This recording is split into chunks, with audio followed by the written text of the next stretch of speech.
This was very sad for me to read today. From Fox News. Critics are lashing out after a man carrying a pistol stopped a mass shooting at an Indiana shopping mall, arguing the man should not be called a good Samaritan. They point out, quote, the term Good Samaritan came from a Bible passage of a man from Samaria who stopped on the side of the road to help a man who was injured and ignored, wrote CBS 4 traffic anchor Justin Collar on Twitter. I cannot believe we live in a world where the term can equally apply to someone killing something, my God, unquote. I don't know Justin Collar. I don't have any idea who he is. I never heard his name before. But I can say with some confidence, based on years of experience, training, and so on, that he's a moron.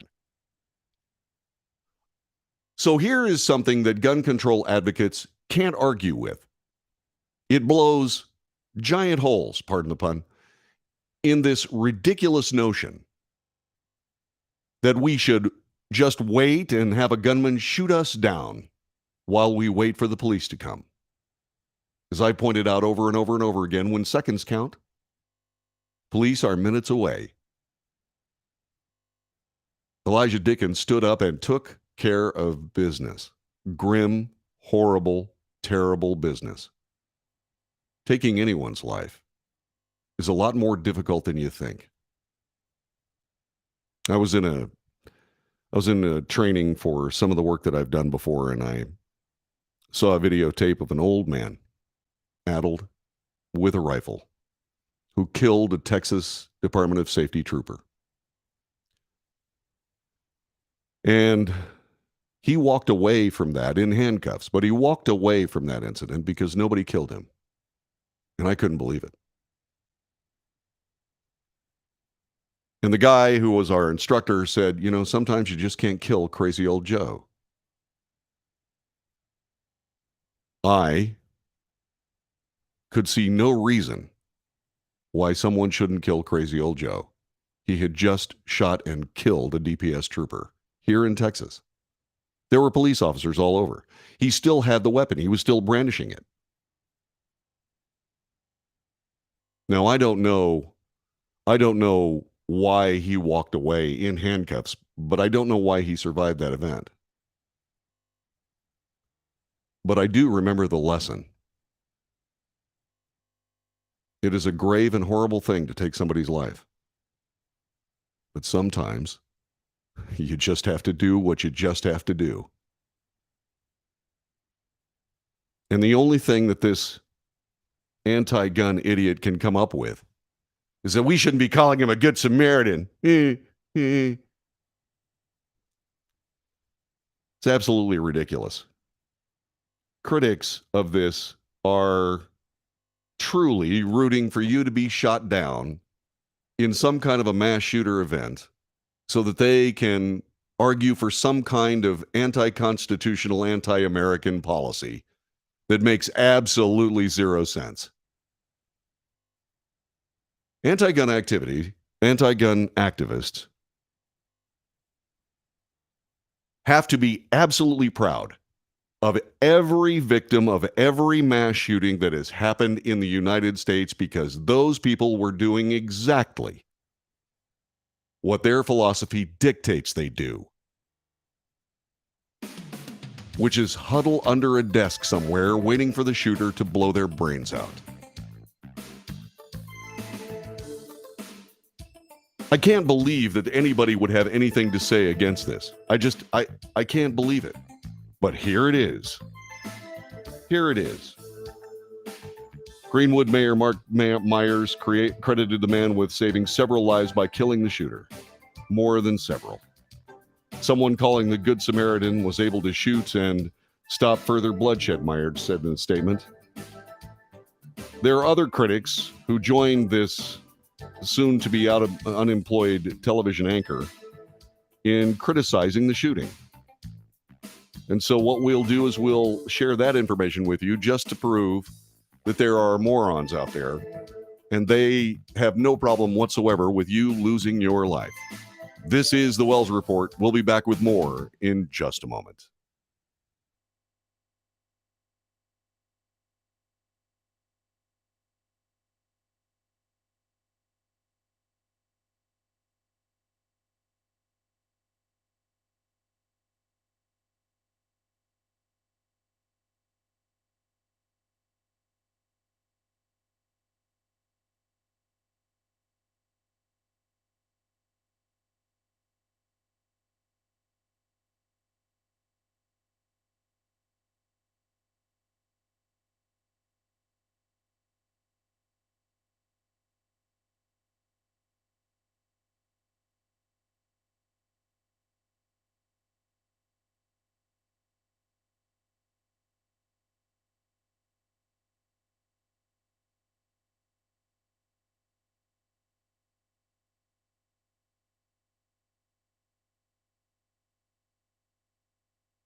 This is the Wells Report. My name is John David Wells. Thanks very much for being a part of our broadcast today. 817-379-2172. So Elijah Dicken in Indiana stops what probably would have been another horrifying mass shooting, lauded by the city fathers and the police department as just exactly what he was. A well-trained, focused young man doing what had to be done in a very bad and dangerous situation. Stepped up, drew his Glock, and took the life of the man trying to take the lives of people he did not know for reasons maybe no one will know. And yet there are people out there that are saying things like, well, we can't call him a good Samaritan. Who's calling him a good Samaritan? Anyone with a brain? But strangely enough, there are not a lot of those people involved in this discussion that want to say nasty things about this heroic deed. Comedian John Fugelsang, who's not being real funny today, wrote on Twitter, the Good Samaritan paid for an unknown immigrant's health care out of pocket. The Good Samaritan didn't shoot anyone. Jesus was not a fan of killing for any reason, including self-defense. Well, thank you very much for speaking for Jesus, John. That's really nice of you. But if these ammo-sexuals had ever read the Bible, they couldn't support the GOP or the NRA. Sorry, dude. Your politics are showing. Then there's this. I don't know who needs to hear this, but when a 22-year-old illegally brings a loaded gun into a mall and kills a mass shooter armed with an AR-15 after he already killed 3 people and wounded others is not a ringing endorsement of our implementation of the Second Amendment. Who said this? Shannon Watts, Moms Demand Action founder. Excuse me? That is exactly what the Second Amendment is for. You don't know anything about the Second Amendment. And first of all, you also don't know anything about this young man. He brought that weapon in there perfectly legally because of the Second Amendment. Once again, all these people want you to run until the bullet catches up to you.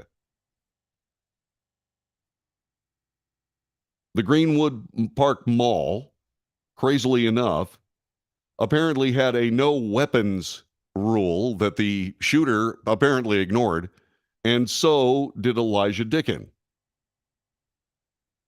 Despite this man's apparent lack of regard for mall rules, his actions were also praised by Greenwood Park Mall representatives. We grieve for the victims of yesterday's horrific tragedy in Greenwood. Violence has no place in this or any other community. Where you're grateful for the strong response of first responders, including the heroic action of the Good Samaritan who stopped the suspect.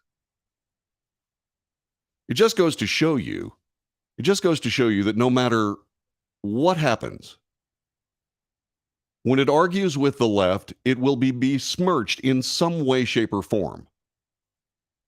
And that is insanity. That is absolute insanity. If these people don't want to live in the greatest country on earth because of things like the Second Amendment, that's fine. Absolutely fine. You know, you can go to Denmark and Sweden. You can go to those. Oh, wait. They have mass shootings too. Well, wait a minute. What about Norway? No, doggone it. They don't. Yeah. Shoot. Germany. Oh. Germany. Yeah. No, not France. Happens all the time in France. Yeah, if you want to live in a crazed gunman safe environment, by all means, please do. But do me a favor. Stop trying to take us down with you. You know, perhaps if you had the guts to kill yourselves, you wouldn't have to rely on somebody like this guy who goes into a mall and ends your day and your week and your years and your life. But don't take us down there with you. This is the Wells Report. We'll be back with more coming up in just a moment.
This is the Wells Report. My name is John David Wells. Telephone number is 817-379-2172. We have a chat room. If you don't want to make a phone call, that's okay. But operator is standing by. I'm right here. Feel like calling? Please do. So we were talking a little bit about how people will twist anything into anything based on a political imperative. Their political imperative. Their political imperative is to create more victims for deranged guys with weapons. They want everybody to not have weapons. As a matter of fact, it was there was in this mall a policy that no one was allowed to enter with their weapon. Thank God someone did. Because strangely enough, a deranged guy who wanted to kill a bunch of people because he had multiple magazines in his pocket, fortunately, he was stopped by a guy that ignored the rule too. Because the Constitution, as decided by the Supreme Court of the United States, says that you do get to carry your weapon with you. And the state of Indiana, not Illinois or California or New York, happens to believe that it's far, far better to have someone that could stop one of these events as opposed to only having more blood for somber, demagoguing politicians to stand up and talk about the horrifying reality that there are weapons in America. By the way, just as a personal circumstance, I respect people who don't want weapons on their property. I respect property. And one thing is absolutely, completely okay with me. If someone doesn't want weapons on their property, I never, ever, ever go there. Why? Because gun-free zones are free fire zones for crazy, deranged people. And I don't want to get into a firefight. I'm trained. I work on it every month. But that doesn't mean that I want to get into a firefight with some guy. They're dangerous. And to have enough, I don't know what it would be because I don't have it. Either an addiction to adrenaline or you just want to feel macho and bad. Those aren't the people that should be carrying weapons. The people who should be carrying weapons are just like Elijah Dickin. Those are the guys that should have them. Because the wolf shows up in the strangest places and the strangest times for obviously the strangest reasons.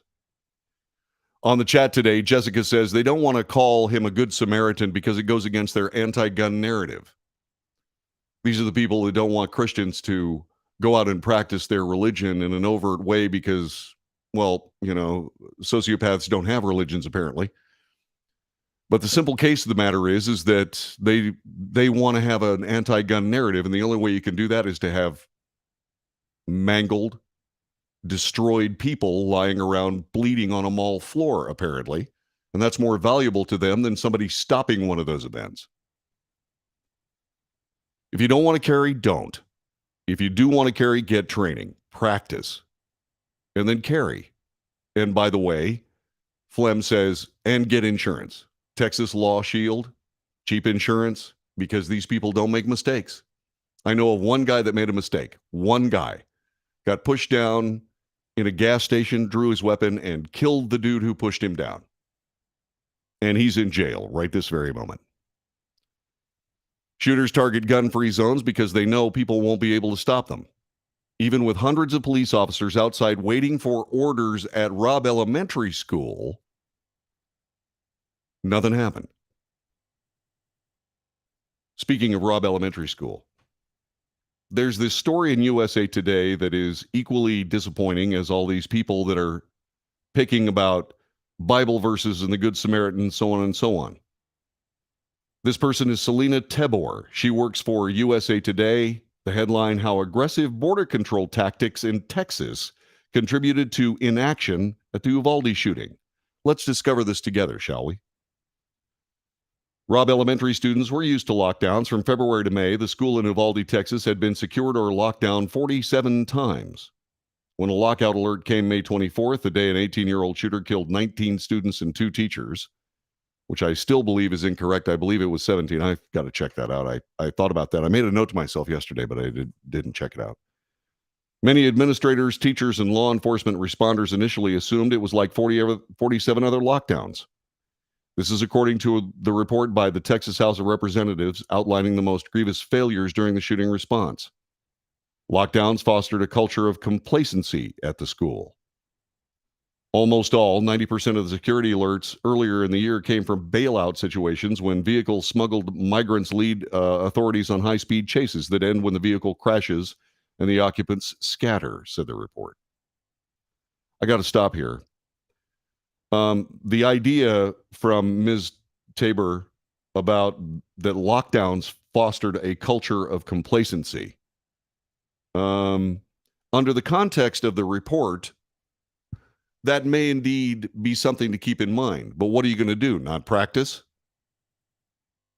What are you going to do?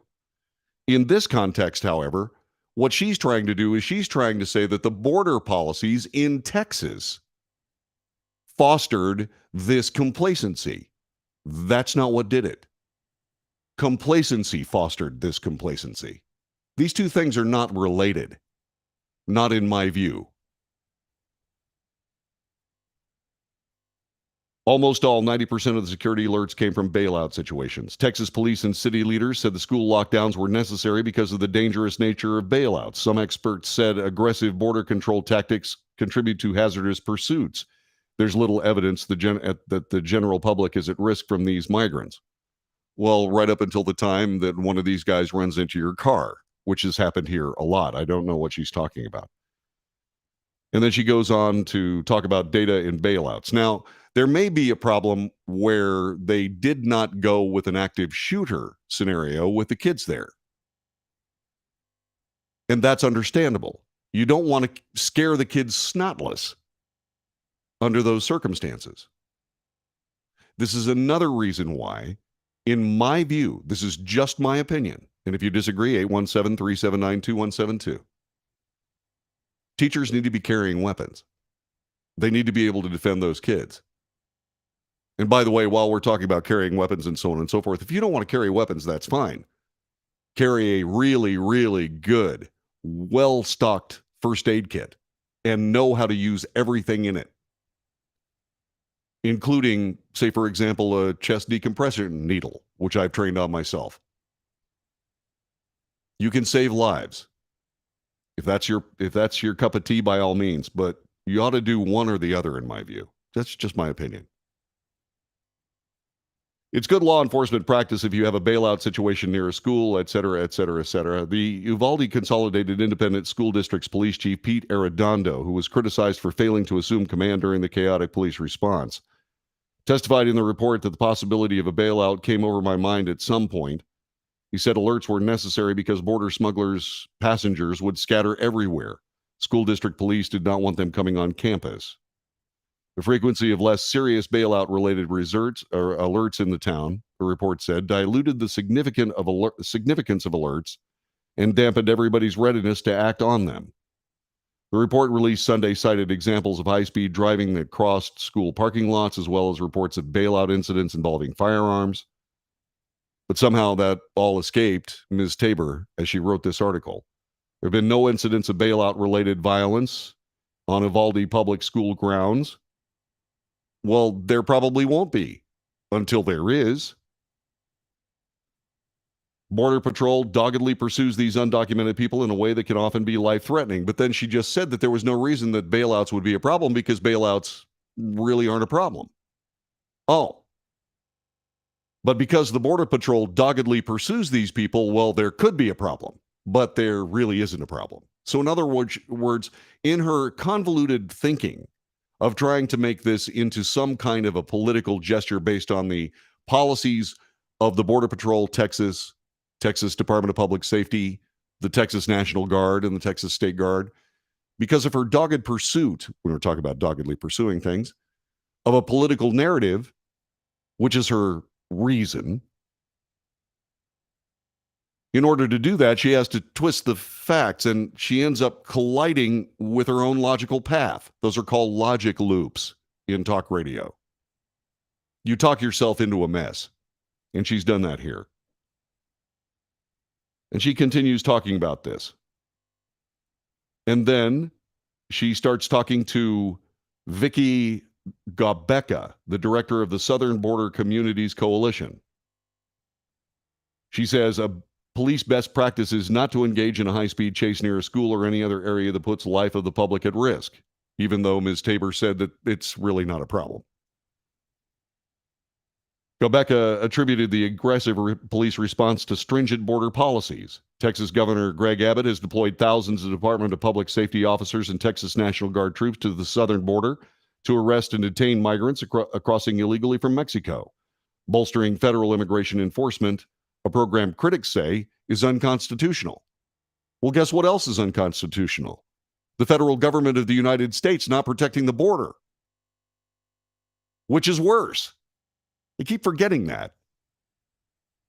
Governor Abbott is the one who's contributing to this problem by creating a narrative that isn't really on the ground, said Gobecka.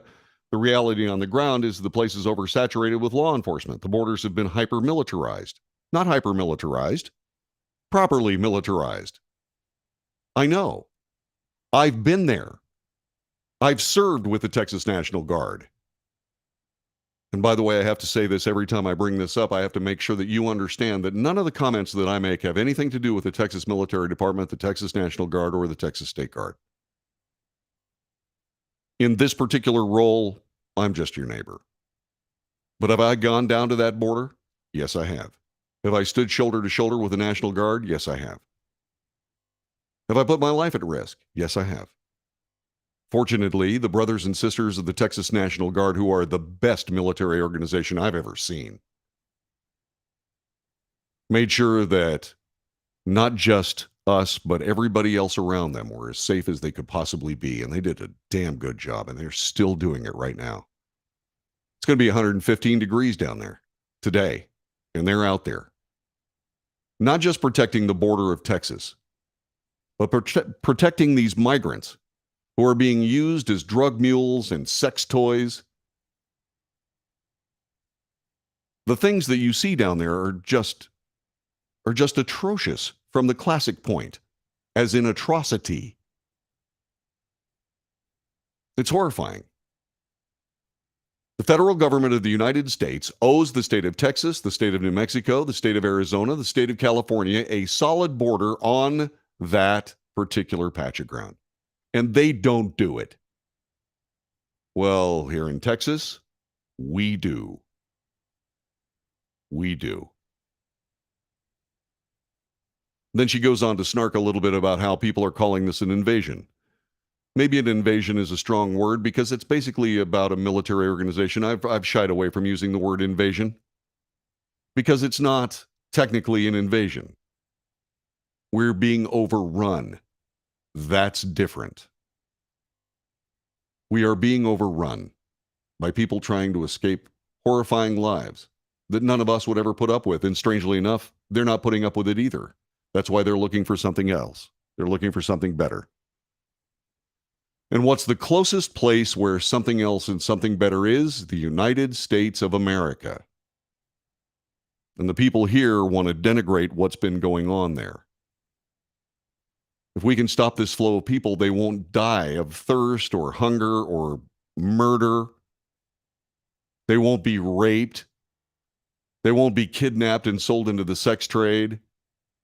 They won't be victims of fentanyl and everything else that comes across that border, and I mean everything else.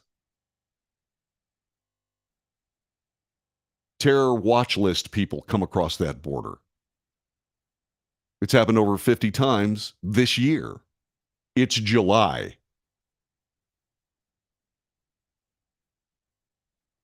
Once again, I'm not one of those guys that just has to suppose. I've seen it for myself. Please, by all means, take my word for it. But listen to these people that say, well, you know, it's these policies that are making this happen. They're they're not thinking properly. They're looking at things through a political lens. And could there be anything more distorted? I don't think so. I don't. You're listening to the Wells Report. I'm John David Wells. Thanks very much for being a part of our show. By all means, do so as quickly as you possibly can. Join us on the chat. Join us on the phone, 817-379-2172. It'll be great to have you. We are all in this together, up to and including this show and this conversation. Join us. Whether you agree or disagree is immaterial. What's important is that we talk. Back with more in just a moment.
This is the Wells Report. Thanks very much for being here today. We give you the news. We analyze the news for fact.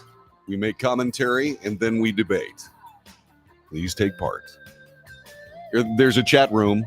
Ann writes, these nimrods who constantly push the crap out of the musket versus current weapons related to the Second Amendment writing are just stupid. Do you really believe that the people who came up with the Second Amendment, the Constitution of the United States, were writing that because they wanted to make sure that their capability of shooting a rabbit with a musket would be protected? The answer is no. And what these people also forget is that at the time the Second Amendment was written, the musket was, while not the state of the art, it was the firearm that was most readily available and did the best job for the best amount of money. Muskets are fine, but the objective behind the Second Amendment is to protect yourself from a government. What do our soldiers carry? They carry the militarized version of an AR-15. Actually, we have the AR-15 is a civilianized version of the M16. This weapon is perfect. It is near state of the art, just like a musket was in the 1770s. And so, no, the Second Amendment does not protect your right to carry a musket. It protects your right to carry something that would be advantageous if a government came looking at you or came looking for you. And by the way, we know what that looks like. A peaceful protest gone somewhat awry at the Capitol on January 6th led to razor wire and fences and 26,000 troops with real weapons of war pointing at us. We know what totalitarian governments do with the citizenry. What are we supposed to do? Carry our muskets to defend ourselves from that kind of onslaught? Seriously? Let's talk a little bit about what's going on in these safe places where everybody is so civilized and don't have to carry weapons. Why not New York City? A 31-year-old man was shot and killed while reserving parking spots in New York City for the filming of an episode of Law and Order Organized Crime. This happened at 5:15 this morning on 229 North Henry Street in Brooklyn. This according to the Deputy Commissioner, Public Information for the NYPD, Julian Phillips. Authorities discovered a man unconscious and unresponsive with multiple gunshot wounds to his head. The man was transported to NYC Health and Hospitals at Woodhull and pronounced deceased. Law enforcement told Fox News the investigation is ongoing. No arrests have been made. We are terribly saddened and shocked to hear that one of our crew members was the victim of a crime early this morning and has died as a result, a representative for the NBC crime drama told Fox News. We are working with local law enforcement as they continue to investigate. Our hearts go out to his family and friends. We ask that you respect their privacy during this time. The victim was holding parking spots for the filming of Law and Order Organized Crime, according to ABC 7. His job reserving parking spots was not out of the ordinary for the neighborhood, according to a resident. They're just doing their job, sending out cones, making sure that cars are where they're supposed to be. This according to Ian Oberholzer from ABC 7. Nothing out of the ordinary. Everybody's used to it by now. By the way, Law and Order Organized Crime is filming their third season. There is a small gleam of light coming out of New York. Charges were dropped today against a New York City bodega worker, if you're a Democrat, bodega, arrested for the murder of the man seen on surveillance video, first coming behind the cashier's desk and attacking an employee. Manhattan District Attorney Alvin Bragg's office faced harsh criticism for bringing the charge in the first place. This against Jose Alba earlier this month, despite footage suggesting the deadly stabbing was justified as self-defense. Jennifer Segal, Assistant District Attorney under Bragg, issued a motion to dismiss the second-degree murder charge against Alba and provided a copy to his attorney. Fox News confirmed a judge dismissed the charge against Alba by this afternoon. Following an investigation, the people have determined we cannot prove beyond a reasonable doubt the defendant was not justified in his case in his use of deadly physical force. As such, the people will not be presenting a case to a grand jury, and for the reasons provided in the attached memorandum, hereby move to dismiss the complaint. This according to Bragg's office. Alba repeatedly stabbed Austin Simon behind the counter in the Blue Moon convenience store at 3422 Broadway in Manhattan at 11 p.m. on July 1st. The district attorney's office admitted the death stemmed from a physical confrontation that Simon started because he believed that Alba had harshly treated the 10-year-old daughter of Simon's girlfriend. Alba had pulled out of the daughter's hand a snack that the girlfriend could not purchase due to a malfunctioning electronic benefit transfer card. The girlfriend shouted expletives at the clerk and said her boyfriend would be back to F you up. The rest is history. It ended up with Austin Simon losing his job, losing his life. Again, tragic and sad. But the simple case of the matter is this: there are wolves out there, and when they come calling, you have to treat them like wolves. Because if you don't, they'll treat you like prey. There are people out there that want you to be available for that attack as prey. Don't let them gain another inch. This is the Wells Report. Back with more in just a moment. Thanks for joining us today.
North to south, coast to coast, around the world. This is the Wells Report. Greetings. My name is John David Wells. We bring you the news, the real news. We analyze the news for fact. We also look at bias. I point both of those things out, and then we contrast the news with the facts and the bias. From there, we make commentary. That is not the news. That's just my opinion. You have an opinion too? By all means, share it. Two ways. You can call us, 817-379-2172. You can also join us in the chat room. It would be wonderful to have you, so by all means, please do join us. And also something else. If you like this show, pass it around to your friends. We need to build it. Because I think we're doing something important here. We're doing what the mainstream media won't do. We do present both sides. But we run things through a constitutional lens and all of the founding documents that made this the greatest country on the planet. And so that's not xenophobia. That's not jingoism. That's just plain fact. So if the Constitution makes this show somehow partisan, I'll take that. I will. Politics has way too much to do with life in the United States. It is a plague. The things that we have already discussed in the first hour of the Wells Report, which, by the way, if you have not seen it, if you're just joining us, make sure you get a look at it. Because we talked about a lot of important things in that hour, just as we're going to do in this hour. But it does, politics, poison everything that it touches, including the news and including our lives. And it's time for us to get control of that. We're not going to be able to do it by depending on the people that we have already sent there to do that job. We're not going to be able to do it. They're not going to change. So we have to change them. We do. And that is what the Constitution says right at the first paragraph. We, the people. This is on us. The mission of this broadcast is to give you the facts necessary to be able to make better decisions. I'm not trying to evangelize for the Republican Party of the United States, nor am I trying to subdue the Democrat Party of the United States. I will point out a certain level of, disgust for the progressive left, which I categorize as leftist, progressive, socialist, anti-American fascists. The fascism born out of their machine-like reliance on a mainstream media that has abandoned the truth and chosen sides. The approval rating you've assigned to mainstream media news is at 11%. If they were doing their job, you'd have never heard of this show. Ever. But they don't. And so I believe that word gets around. I'm hoping it does. President Joe Biden, the White House, are steaming mad at Senator Joe Manchin, the Democrat from West Virginia. Why? Because he's a Democrat, not a leftist, progressive, socialist, anti-American fascist. By the way, that's not just a bunch of jargon. I actually sat down and I came up with a list of adjectives that describe the progressive left. That's it. Leftist, progressive. In other words, they're just communists. They're totalitarians. They're socialist. They believe that a government solution is the best solution possible. I'm trying to figure out what they base that logic on. Leftist, progressive, socialist, anti-American. They routinely attack the Constitution of the United States, the Bill of Rights, everything that makes this country this country. They will have absolute no problem whatsoever trashing anybody who disagrees with them for any reason whatsoever in the most convoluted and twisted and warped ways. And I gave you an example of that in the first hour of this broadcast. And so when they come up with someone who's even in their own party, so to speak, I believe that the leftist progressive party is a separate party and the Democrat Party will eventually rid themselves of those people. I happen to believe that that's a separate political party than the Democrat Party, and Joe Manchin is the proof. Kirsten Sinema, Henry Cuellar. He's from Texas. He's a representative in the House of Representatives. He's a Democrat. But he's a Democrat. And so is Joe Manchin. Joe Manchin is not going to consider the administration's climate and tax provisions in a sweeping Democrat bill, which I guess, the idea of is to create more of a mess than we're already living through by once again throwing money at every possible problem, trying to buy as many votes as humanly possible.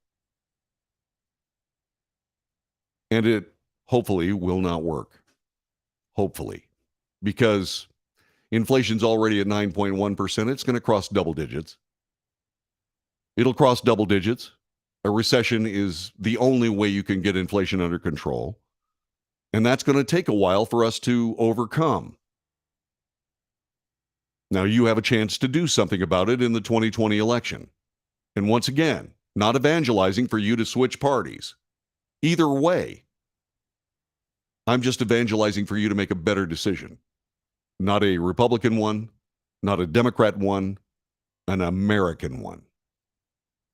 And that is what I believe Joe Manchin is doing.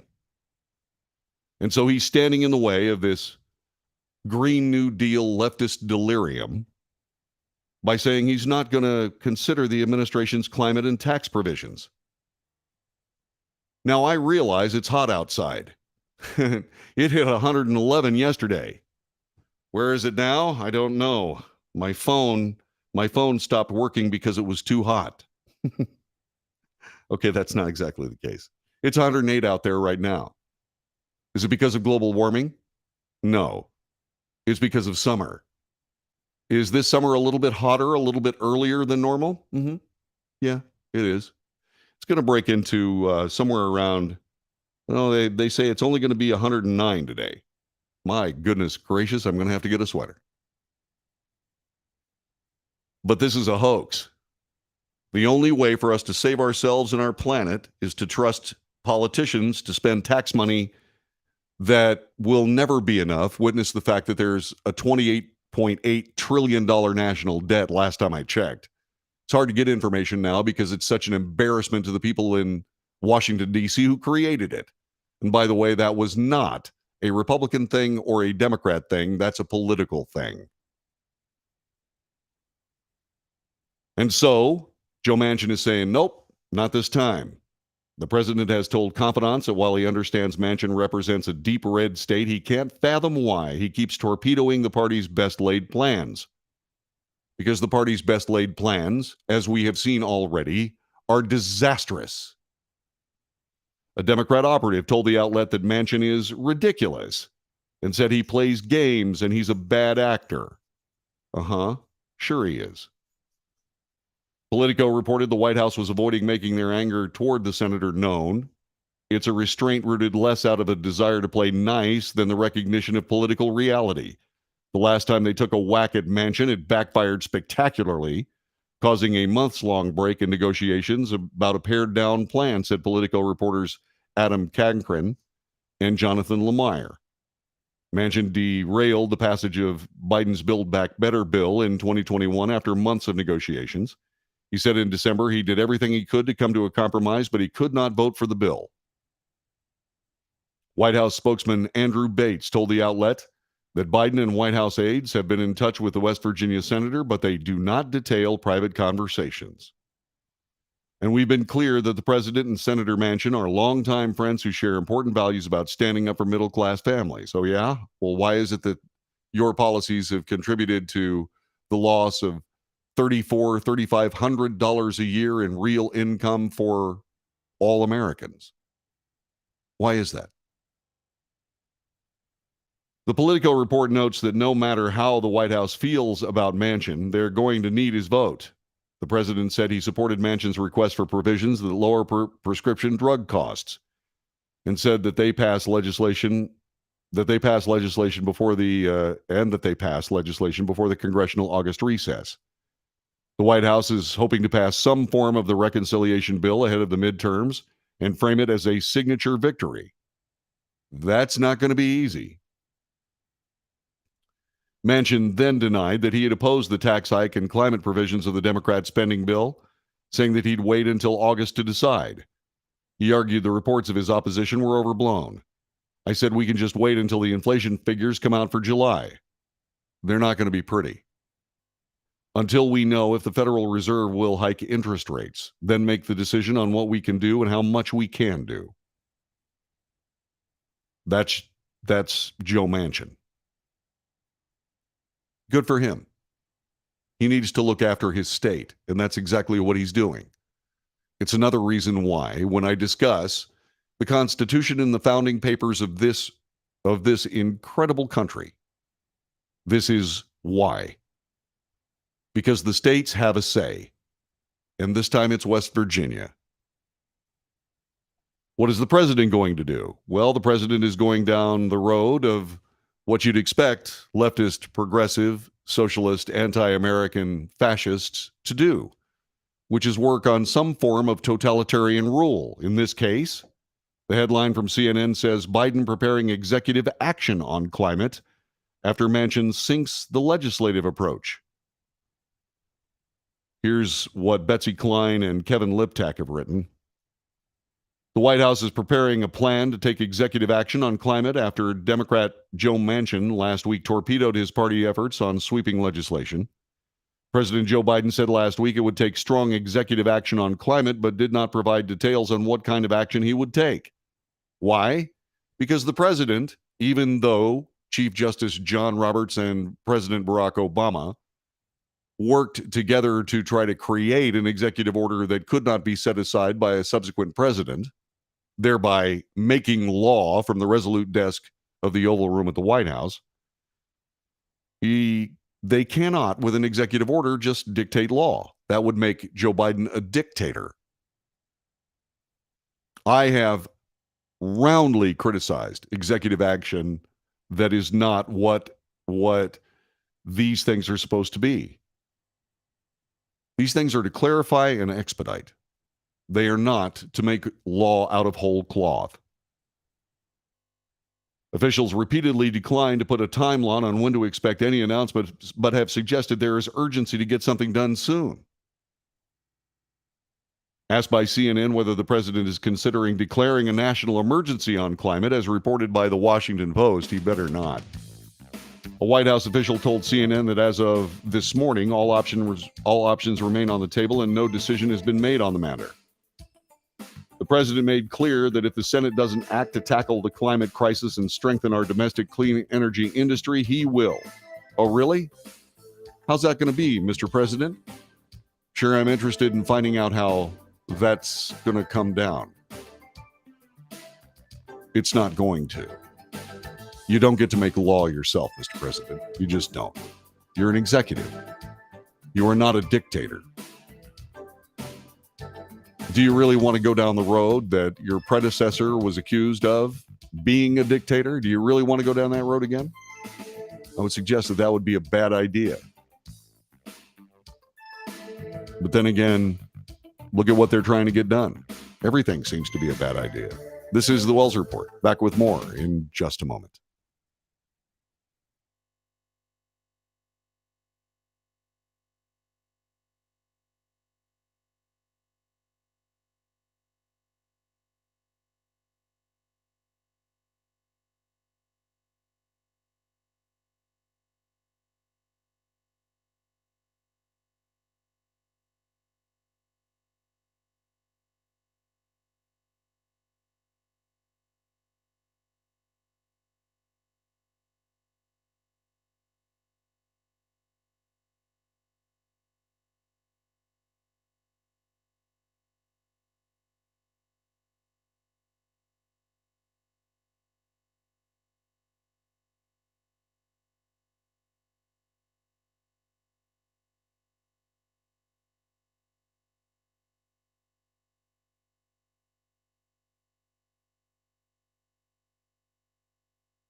This is the Wells Report. Thanks for being here today.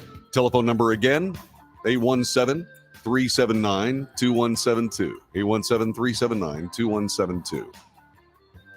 So Joe Manchin stands in the way of the Green New Deal by another name. Climate action, apparently, according to the president, rests with his pen and his desk, as famously discussed, and his phone, as famously discussed by his former boss, President Barack Obama. It didn't work for President Barack Obama either. It's not going to work for this president. The Washington Post says the president is planning on declaring a national emergency on climate. Really? By the way, in the next few days, the heat wave we're experiencing here in Texas is going to migrate to the Northeast, and I suppose that's probably the timing that they're waiting for.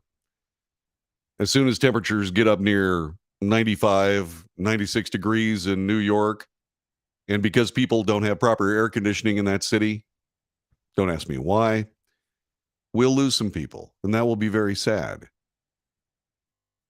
But it's 108 down here. See, we've learned how to live in that stuff. Here in Texas, we figured out how to stay cool enough. And strangely enough, when I lived in Louisiana, we figured out how to live in stuff like that. And in Florida, and in the Mojave Desert, when temperatures topped 120 degrees on a regular basis. So there you go. The president, by the way, in case you're wondering, according to the Washington Post, is going to declare a national emergency. That would be a very bad idea, especially considering the national emergency regarding COVID-19, which ruined countless lives, cost an unbelievable number of small businesses, ruined the careers of hundreds of military men and women. All of these things because of a national emergency. That wasn't a national emergency. But John, 1 million people died. Yes, true. Yes, it was awful. It's a serious disease. When this thing first showed up, I said so. When bird flu showed up, the first time they tried this, I said it was a joke. And it turned out to be a joke. This one, I wasn't messing with. This is a coronavirus. They're deadly. But because of politics and the manipulation of COVID-19, our country dropped to its knees, all under the guise of emergency planning and emergency implementation of all kinds of things, including laws made out of whole cloth by people sitting at desks, just like President Biden seems to want to do again. That disastrous decision-making is going to make itself plain and evident in the next election because all those people are going to be gone. And they should be. And now the president wants to do it again, this time over climate, the Chicken Little agenda. The sky is falling. The sky is falling. Ah. By the way, in case you're wondering, a presidential national emergency declaration would give the Biden administration broader latitude to take action and use government resources to tackle climate-related issues, including funding mitigation efforts and strengthening regulations. What mitigation efforts? Buy everybody an air conditioner? What mitigation efforts? Strengthening regulations? Do they need to be any stronger than they are now? I would suggest that would be a bad idea insofar as the EPA, which would be taking the lead on these strengthened regulations, was just called down by, you guessed it, the Supreme Court of the United States. The Supreme Court of the United States. And by the way, they'll do it again. And they should. The climate is not going to kill us. Executive action, political action is not going to save us. They can't save a dime. Let alone, how are they going to save a planet if they can't save a nickel? How? $28.8 trillion in debt proves that point, don't you think? This is the Wells Report. Thanks very much for being here. Telephone number 817-379-2172. We'll be back with more coming up in just a moment.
You are listening to the Wells Report. My incredibly great television switcher got stuck. See, I'm looking at this camera. When I push this button over here, it goes to this camera. And then back, depending on the point I'm trying to make at the time.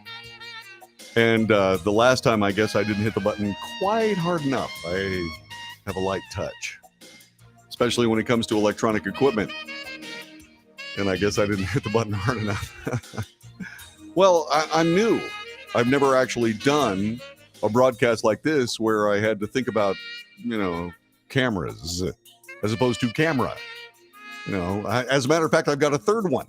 Then what am I going to do? I just don't know. I don't know, but we'll discover it all together. This is the Wells Report. You get news, you get analysis for fact, you get commentary, which is opinion and not news, and then we debate the commentary or the news, depending on what you'd like to do. David Keith, by the way, says it's only 101 degrees here in the great big piney woods, northeast Texas. I've been working in the garden for the last 3 hours. That's fantastic. Please stand downwind. Just saying. Just saying. A Washington, D.C. based energy think tank has again provided a check and balance on executive action. They filed a federal lawsuit today alleging the Biden administration has improperly blocked information requests. Interesting, isn't it?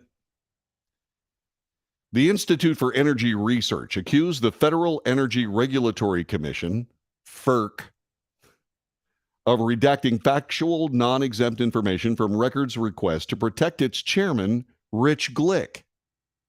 This is where this bad idea of a ruling class in the United States has shown its ugly head yet again. Because once again, you find yourself in a position where the Biden administration will protect its own. Well, the Constitution, again, does not say we the politicians. It says we the people. By the way, in case you're wondering, Rich Glick, President Biden renominated for a second term according to the lawsuit filed in the U.S. District Court for the District of Columbia. The group suggested the information may reveal that Glick lied under oath during a Senate hearing when asked if he consulted the White House about a high-profile natural gas policy change earlier this year. In response to record requests following Glick's testimony on March 3rd that he did not consult the White House, the IER received a FERC meetings calendar and emails between FERC and White House officials, both of which were heavily redacted. However, the group was able to ascertain some redacted information was purely factual information, not privileged, as FERC said, after examining both the calendar and the email exchanges. For example, the email showed FERC Commissioner Allison Clements requested an email with White House climate czar Gina McCarthy. Remind me to talk about czars, okay? To check on some FERC items, but that this meeting was obscured on the calendars. We've given FERC every opportunity to provide records confirming that Commissioner Glick and Commissioner Clements are not coordinating with the White House on the Biden administration's whole-of-government approach to imposing a climate agenda despite a lack of congressional instruction to do so. This according to IER President Tom Pyle. So far, FERC has failed to give us anything probative. And that's because this all comes from Fox News, and that's who he was talking to. It's sad and it's telling. People who have done no wrong usually don't hide behind legal processes. And that's the point of all of this, isn't it? That's the point. What we're doing is we're watching this ruling class manipulate regulation and law and policy to a political advantage. That is not their job. That's not their job. The Constitution of the United States clearly says that regulating commerce between the states is their job. It's one of them. There are like 4. One of them is to keep a border. They can't. One of them is to run the post office. They can't. Don't get me wrong, I love the post office. It's truly an amazing organization, but it's out of date by a long shot. The U.S. Postal Service should be all electronic by now. Why isn't it? Why isn't the U.S. Postal Service the best email engine in the history of the human endeavor? Because it's run by politics. Because it's run by politics.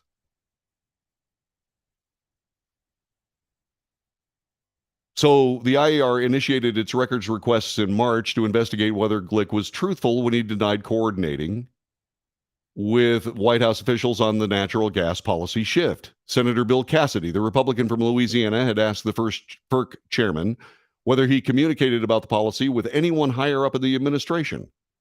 In February, FERC, the agency responsible for regulating energy projects and approving natural gas pipelines, announced it had updated its process for greenlighting pipelines.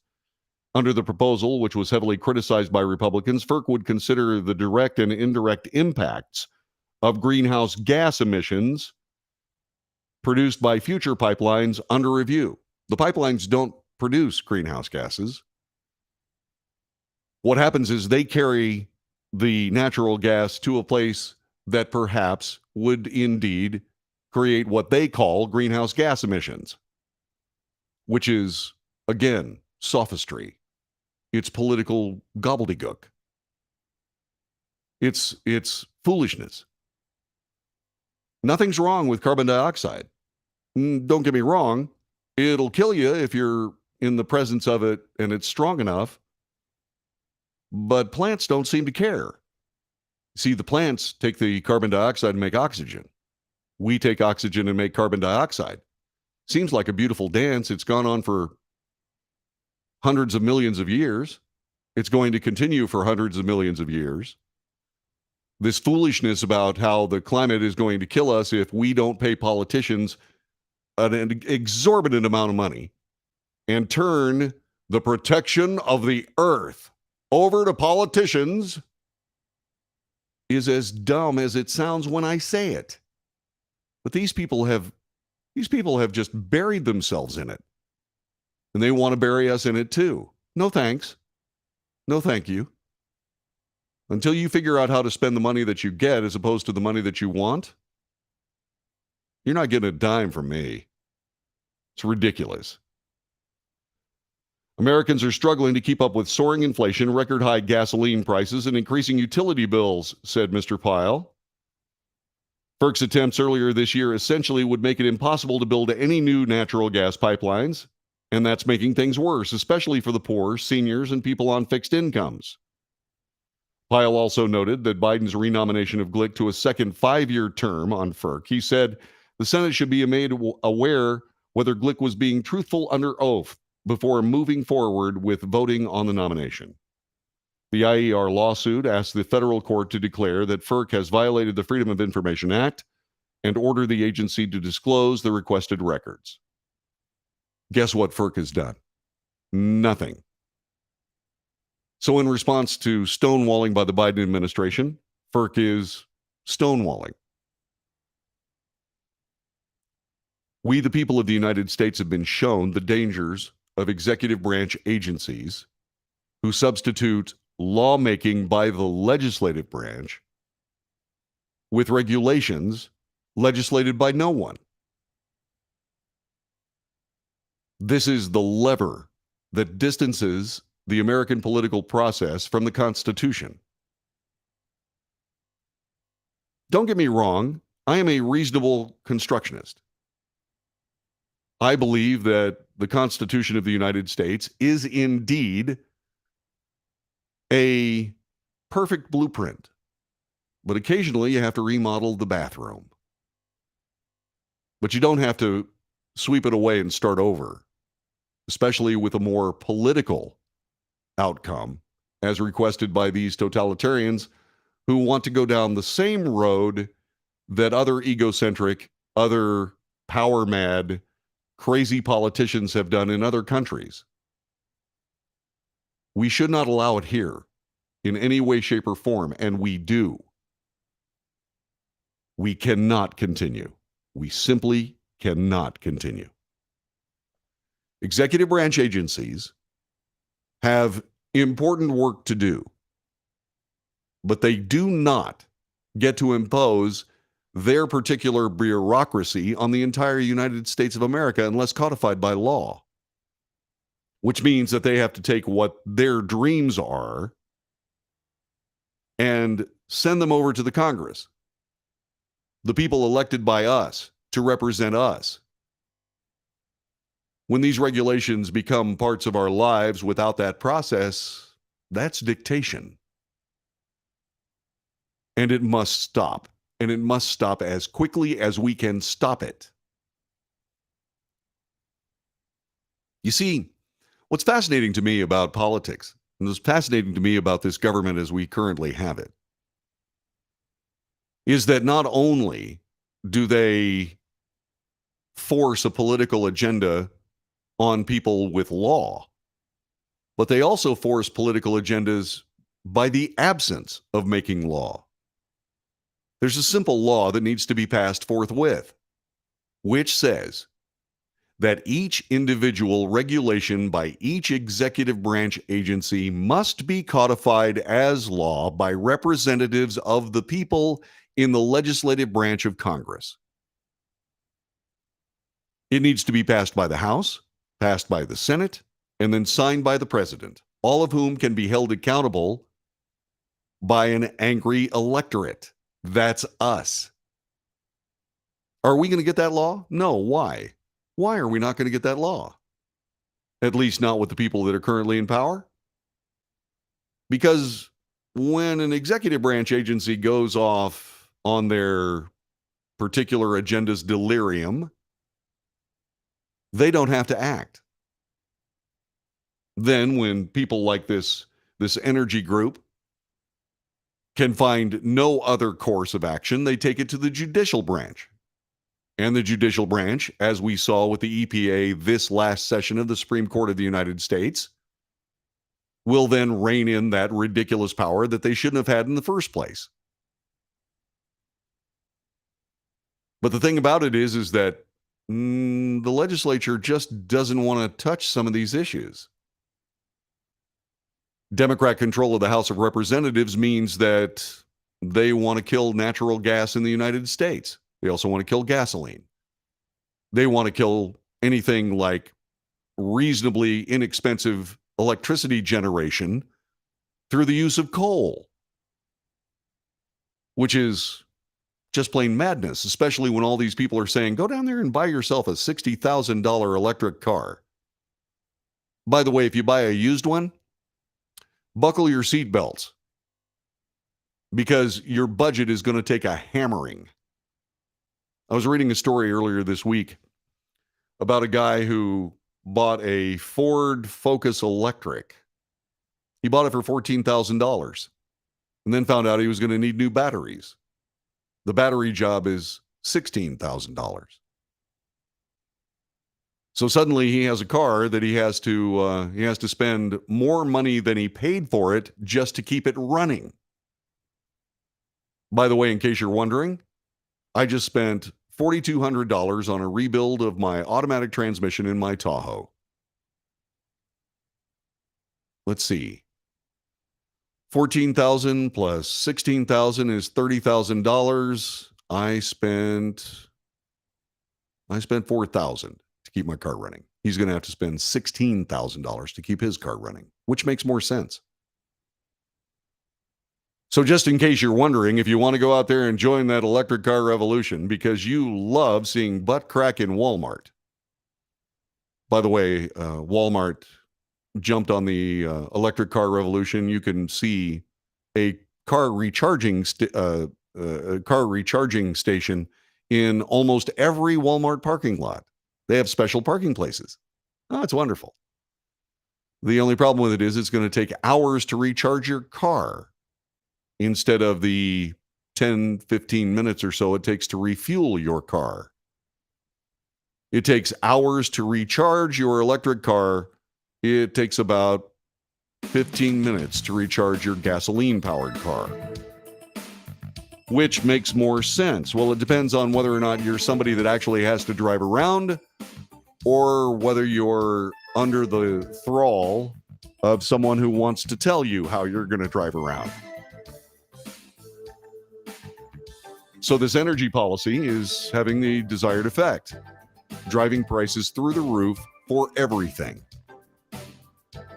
And oh, by the way, they don't have cars that can recharge themselves in 15 minutes.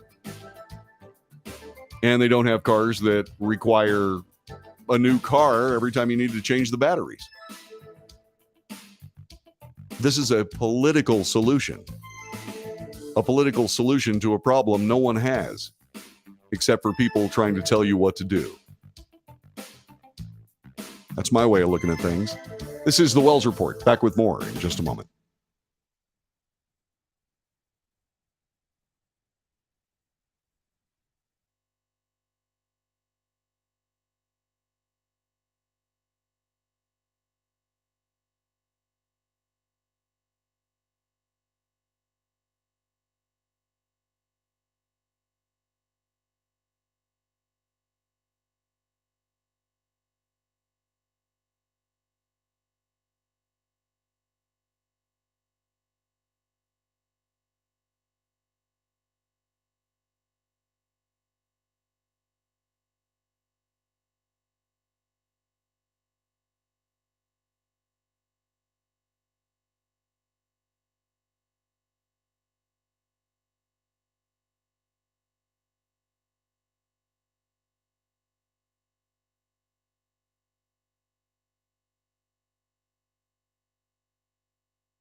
You are listening to the Wells Report. My name is John David Wells. I live in Texas. It is the greatest state in the Union. I know, I've lived in many of the others, certainly in all the regions of the United States. I've lived everywhere, mainly because I can't keep a job, because I'm in radio, and it's a longer story. Just don't worry about it. But I came to Texas. I'm not leaving. Because there's freedom here. Because America lives in Texas. The real America. As a matter of fact, I would say it's actually the other way around. Because Texas shows Americans how to be Americans. We start it here. And what we've done is we have essentially done what we're supposed to do regarding the Constitution of the United States, that which the federal government is charged with doing by that Constitution, and then fails to do will be handled by this state. And so we do. We get along just fine. However, we have a border that is long, along with a wonderful neighbor to our south, except, of course, when they allow everybody from Central America to come through their country to visit themselves upon us, without permission, by the way.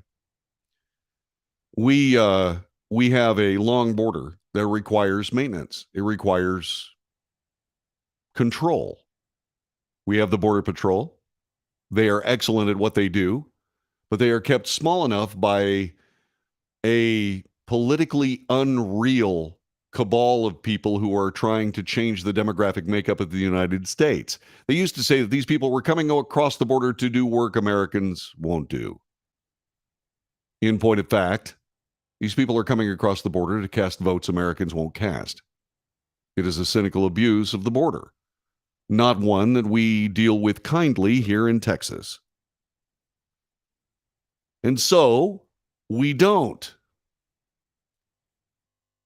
Now, what we've seen is we have taken these illegal immigrants and we have put them in what are comfortable, certainly not palatial, but certainly comfortable camps around the border, and essentially turn them over to the U.S. government, who then scatters them in the dead of night in communities all over the country to avoid the spectacle of people living under a bridge when it's over 100 degrees on the border because they shouldn't be there in the first place.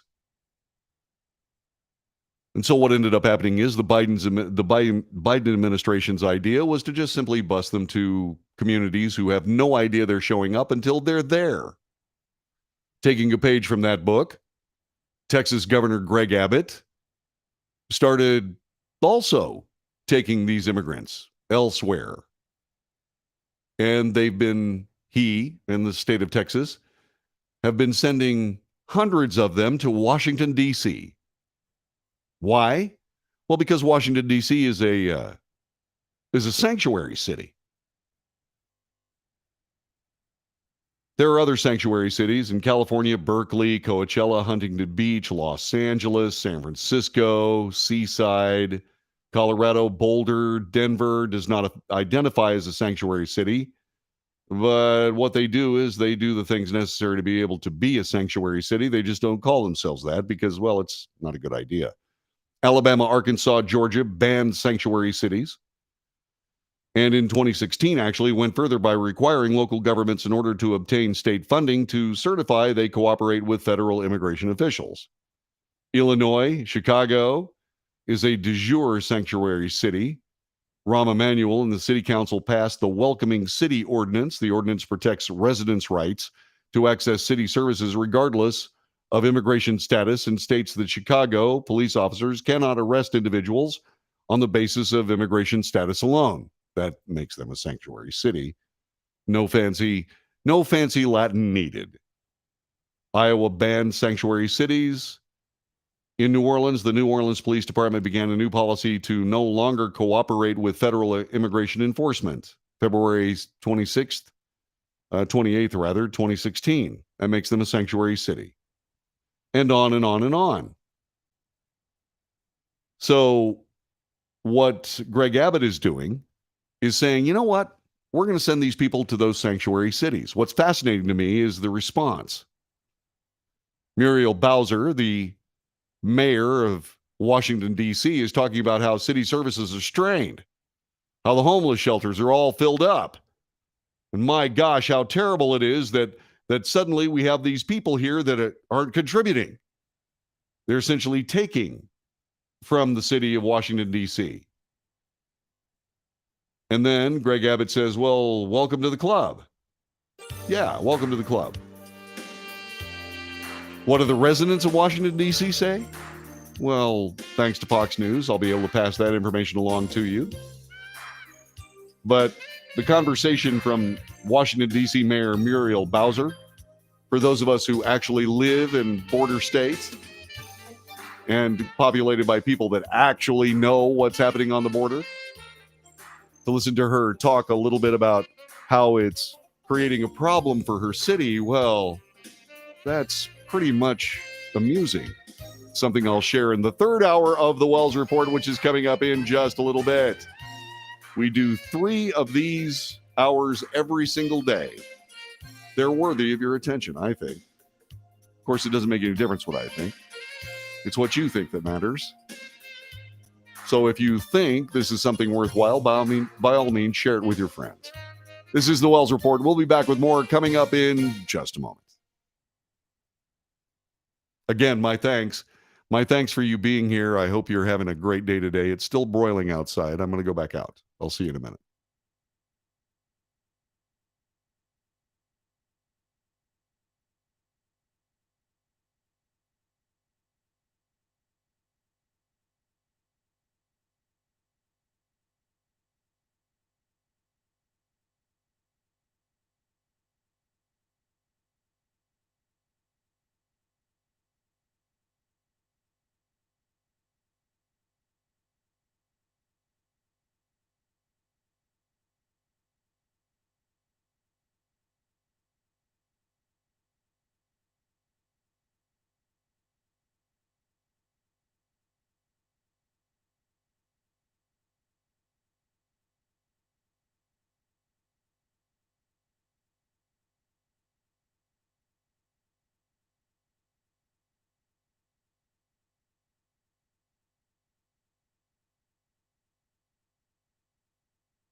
North to south, coast to coast, around the world.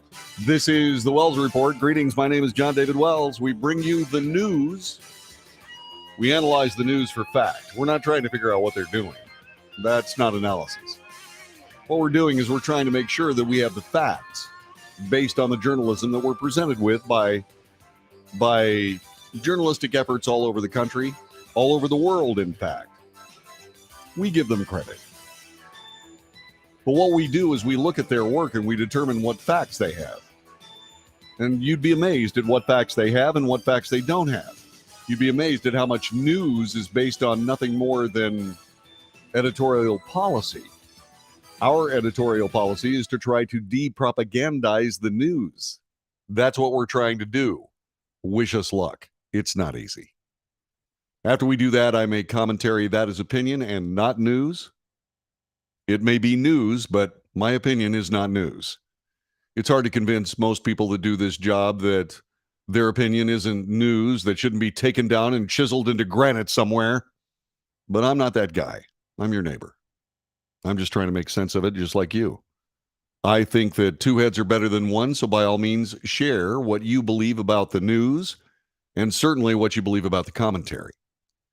And you can do that by calling us at 817-379-2172, 817-379-2172. Or you can join the chat. Okay? Let's see. Speaking of the chat, we were just talking about the amazing realities that politicians elsewhere from border states are finding when President Biden is shuttling immigrants who are here illegally all over the nation without telling them, and how Governor Greg Abbott of Texas decided to actually tell people where he was sending immigrants. He sent them to Washington, D.C. In point of fact, what I would do if I was Greg Abbott is I'd be sending these people to sanctuary cities all over the country. And I do it as quickly as I possibly could. It's expensive, but actually it's what the Biden administration is doing right now. The difference is Texas is going to tell you they're coming. And so Texas did. And the reaction has been priceless. Get to that in just a couple of seconds. So Ann writes, a nurse friend from California told me about asking a patient for identity. The patient gave her a voter card with a photo. No worries. She later found out the patient was here illegally and was given the voter ID at the border crossing. Anecdotal. Unconfirmed. There you go. Cleo says, yeah, President Biden thinks he can get dirty oil from other countries and keep the planet clean. Yeah, it's fascinating. We can't provide the oil that we have here in the United States, but the president of the United States can go around the world and ask for people to provide us oil, since we simply don't want to have anything to do with contributing to that disgustingly evil greenhouse gas of carbon dioxide. But since there are certain realities, we have to have oil, and after we make the political point by shutting down the Keystone XL pipeline and trying to kill oil, natural gas, and coal production in the United States, well, we have to get it from somewhere. Okay.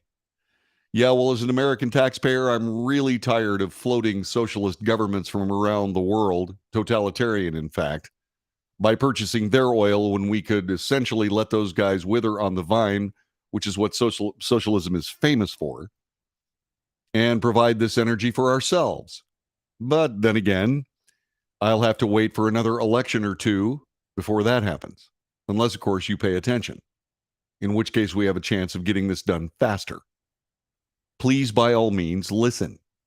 And if you think this is valuable, give us a thumbs up and share the broadcast. Please. So Fox News went out and talked to D.C. residents who are essentially getting Texas illegal immigrants moving in with them. They're sleeping on the streets now. It's just the reality. By the way, the residents say, hey, they're welcome here. Yeah, I think they're welcome. This is the nation's capital, said Jessica, who's lived in the nation's capital since 2008.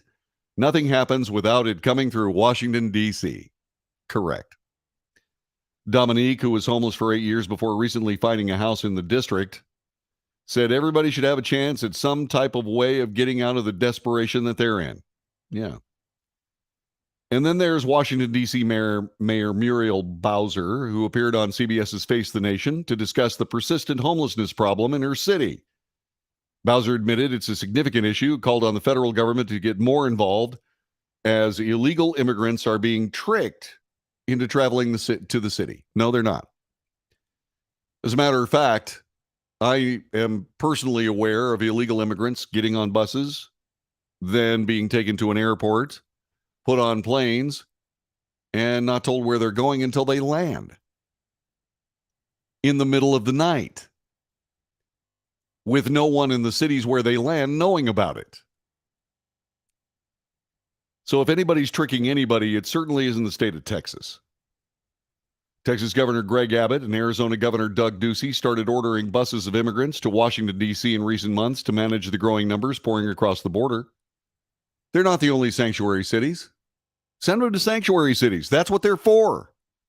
That is what they have declared. They are not interested in trying to do anything about the illegal immigration problem in the United States. So by all means, let them enjoy the fruits of their labor. If people need a place to go, they should be able to go someplace safe, regardless of where that is, said Hannah. That's a teacher who works in Washington, D.C. I think they could be welcomed here in D.C. A Georgetown student, Christina, told Fox News, I definitely don't think it's a sustainable, permanent solution for the immigration crisis right now. We definitely need our president or people in office to pay more attention to the issue and address it in more ways, she said. The U.S. Customs and Border Protection June 2022 monthly operational support said that there were more than 207,416 encounters at the U.S.-Mexico border for the month of June. That is down from May's all-time high of 239,000. How many cities in the United States have more than 1 million people? 50? 60? Every 4 months, we have a new American city moving in. Does that put it in perspective for you? Muriel Bowser, the D.C. mayor, say we have for sure called on the federal government to work across state lines to prevent people from being tricked into getting on buses. They can't really do that because the Biden administration is tricking them by getting them on buses. When asked for comment, Bowser did not say who is tricking illegal immigrants in Texas and Arizona to hop on buses. I've been here for 15 years. I pay my taxes. I have a family. I'm actually doing very well, said one D.C. local. But I don't want to pay for someone to come and take advantage of this country, she continued. Another Washington, D.C. resident, Richard, said, I would love to come welcome them here to D.C. It's a very diverse city, and that's what makes it so special. Keep watching. You'll see how special this gets in just a little bit. D.C. is already suffering through a homeless crisis right now. I'm worried the immigrants coming here will be suffering the same thing, he continued. Well, they will be, unless you want to open up your house, maybe, I would say you could rent them a room, but it's really, really tough to get an entire family to live in one room. And how are they going to pay you again? Oh, maybe that's that federal money that Muriel Bowser is asking for. Wesley told Fox News it would be fine if there was an agreement between D.C. and Texas. But to just put them on the bus and show up in D.C., I don't think that's cool. Yeah. Yeah, well, think about all the other cities in America that are going through that exact same thing. Jessica told Fox News they should be welcome. There should be some type of plan in place for them to get situated here. Yeah, they call that an immigration system. But in order to have an immigration system, you got to go through that pesky legislation thing. You got to actually come up with a bill, how to set it all up and how to make it happen. We used to have one. We used to have it. It's famous. Ellis Island was its most famous location. But in order to get here, you had to have a sponsor. In order to get here, you had to prove that you had a way to support yourself.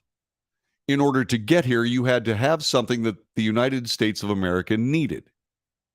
An immigration system in the United States should exist to bring the world's superstars, the all-stars, to the United States of America.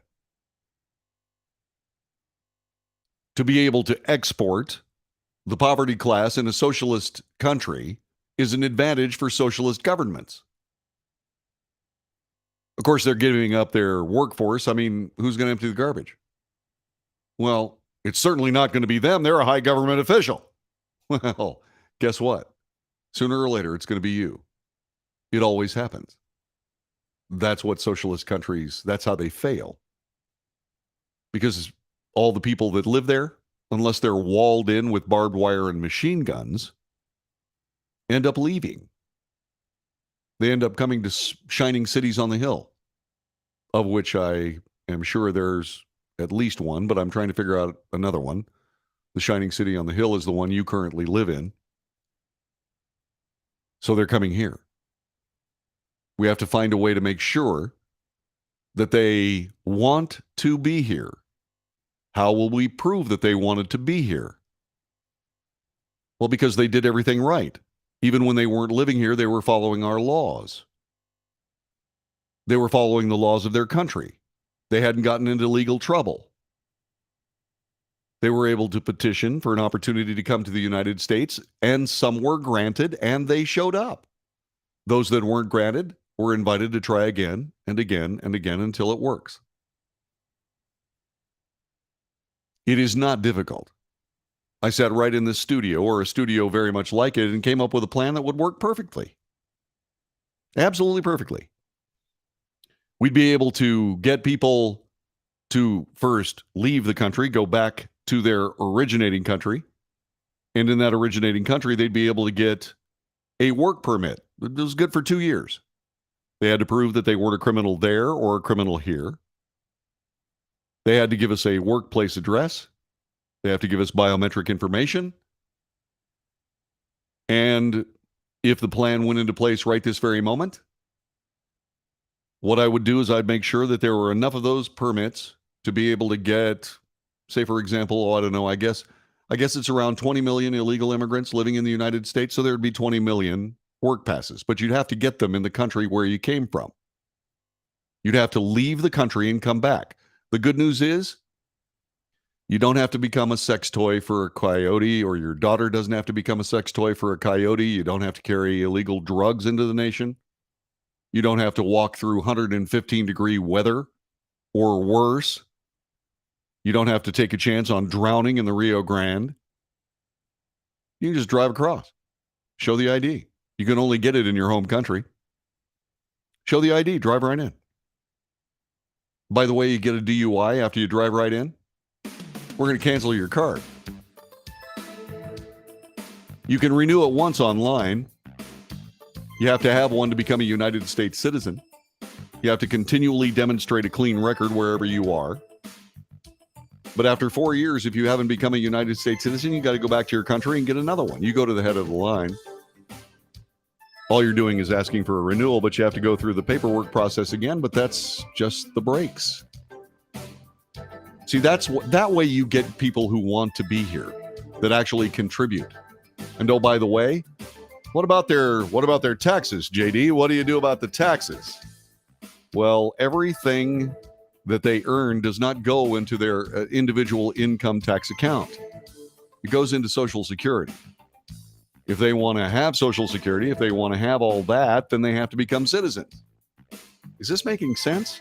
Sure is to me. This is the Wells Report.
This is the Wells Report. I am John David Wells. Our telephone number is 817-379-2172. 817-379-2172. So what happens when you get into an argument with someone from the left? What happens when you disagree with their politics? What happens is this. What happens is that sooner or later, at some point, they're going to denigrate your character or your intellect or both. Why? Because of their political philosophy. They'll denigrate your character by calling you a misogynist, a racist, a thisist, or a thatist. You're a homophobe. You're a whatever phobe. They find something wrong with you. And if you believe them, they win. If you actually believe that you have any of those character flaws, well, then they win. And they back you down until you finally capitulate, and they consider themselves successful. Well, what they've just done is truly annoyed you and fed what is a power-hungry beast inside them, neither of which actually works. So if you get yourself into an argument with somebody, you will find that they will call you a racist, which is fascinating to me because these are the same people that have absolutely no problem whatsoever in making sexist attacks and racist attacks on people who disagree with them politically. Let me give you an idea of what I'm talking about. A blogger in Texas that racially targeted GOP Representative Mayra Flores after he was paid twice by Democrat Representative Vicente Gonzalez's campaign for advertising services, has a history of using racist terms against Hispanics and African Americans in numerous blog posts over the last few years. So racism is fine as long as it's being used for the right purpose. Following a Tuesday morning report from NBC News, the first to highlight the blog's racist and sexist post directed at Flores, and a $1,000 advertising payment to the blogger from Gonzalez's campaign, Fox News Digital discovered additional posts from the McHale report that struck a similar tone and referenced female genitalia. How nice. On May 13th, Jerry McHale, who has referred to Flores as Miss Frijoles and a cotton-picking liar, questioned, does Flores want Trump to come and take her derogatory slang term for her gender parts? This guy's a jerk. Speaking to Fox News, McHale said the posts on the blog are satire and that he has never spoken with Gonzalez, who is facing Flores in the November midterm election. He also claimed that Gonzalez's campaign did not pay him to criticize Flores, and they are not paying him for anything specific. Oh, they're just paying him $1,000. But he's a bomb thrower and doesn't have any shred of caring whatsoever about whether or not he's branded a racist or a misogynist or any of that. Asked whether he believed it was appropriate to use the derogatory language to refer to Flores, McHale responded, Miss Frijoles, I have no problem with it. Yeah.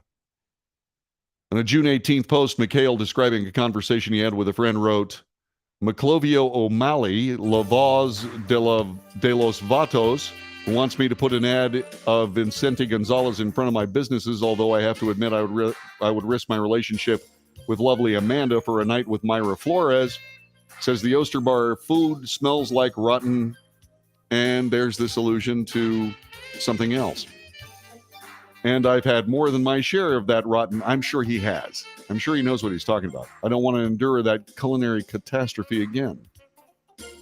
That's what showers are for, Mr. McHale. Yeah. Anyway, have you got the idea? You got the understanding of what this guy's doing? So in other words, Democrats don't have any problem whatsoever lying or using racism when it's appropriate. But you had better not use it, or you'll get canceled. Yeah. This is the Wells Report. Back with more coming up in just a moment. Thanks for being here.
This is the Wells Report.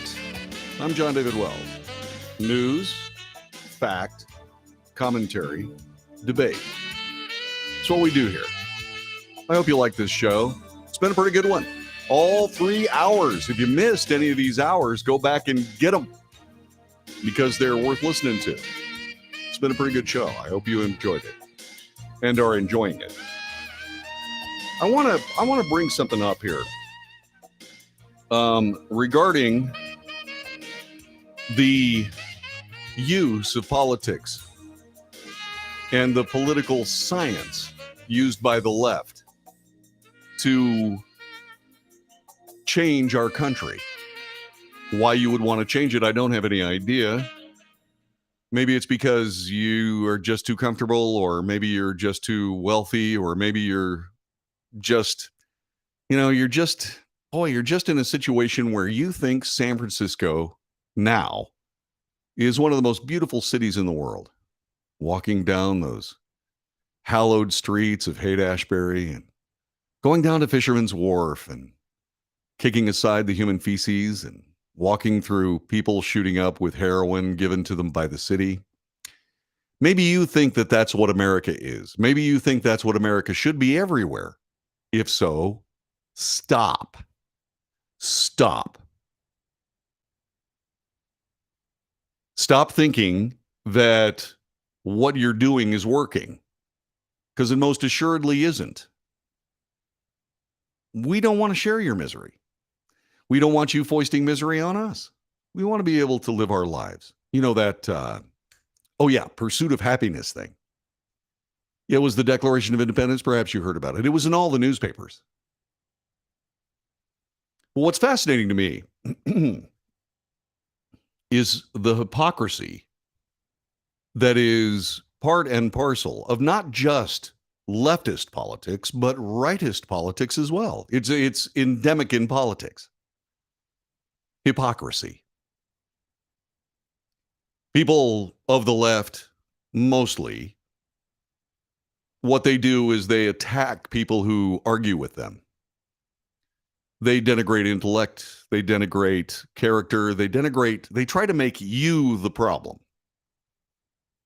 Because if you're on the defense, assuring them of something that's already true, that you're not any of those things, they don't have to confront the realities of the life they want to foist on you.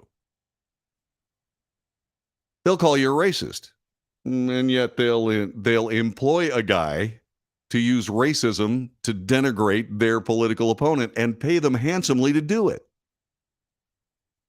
They'll call you a misogynist. Again, the same guy, a misogynist from the word go, who is, I don't know what he's trying to do. All I know is that he is a tool being used by the left to try to besmirch the candidate running against them. And they're trying to do it because they want to make the candidate running against them the issue, so they don't have to deal with the issues they've created themselves. Sadly, it works. It's like, you have followed my advice, and what you've done is you convinced one of your neighbors to run for Congress. And the political machine's propaganda force immediately tells you that person that you've lived next to for 20 years in your neighborhood enjoyed your cul-de-sac cookouts and just had a wonderful time with you and sat out with you and, roasted marshmallows and watched the kids come by your fire pit and grab Halloween candy and all that kind of stuff. You find out that for whatever reason, he likes to kidnap the odd Cocker Spaniel across town and eat them raw.